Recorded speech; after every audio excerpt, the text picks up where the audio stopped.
disebut sebagai seorang pahlawan kayaknya jauh banget gitu ya sebenarnya.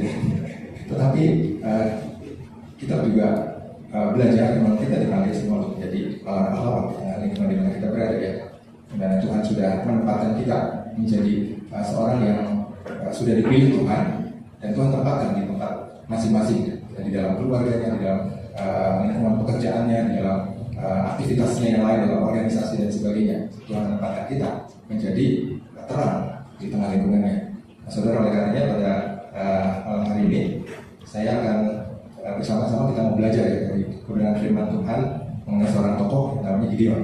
Tentu nggak asing lagi bagi kita, seorang tokoh yang Tuhan pakai dari yang merasa tidak ada apa-apanya, merasa tidak berarti, tapi dia menjadi seorang pahlawan yang gagah berani ya.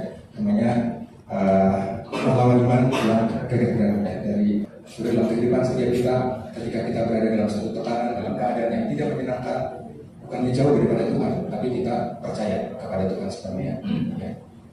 Andalkan Tuhan, jangan mengandalkan manusia, jangan mengandalkan ada kekuatan yang dari manusia yang akan menjadi backupnya kita, jadi backingan kita.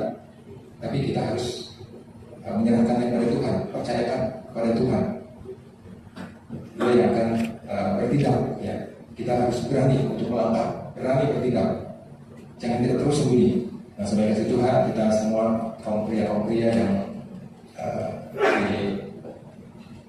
dipimpin oleh Tuhan, kaum pria yang juga menjadi pahlawan iman di lingkungan kita berada. Apakah kita sebagai seorang kepala keluarga, bagi istri anak kita, apakah kita sebagai seorang anak bagi keluarga kita yang lainnya, apakah kita sebagai seorang udah ada kakek gitu ya, bagi cucu-cucu kita juga menjadi pahlawan iman di tengah kita berada. Andalkan Tuhan, dan Tuhan pasti akan melakukan bagiannya.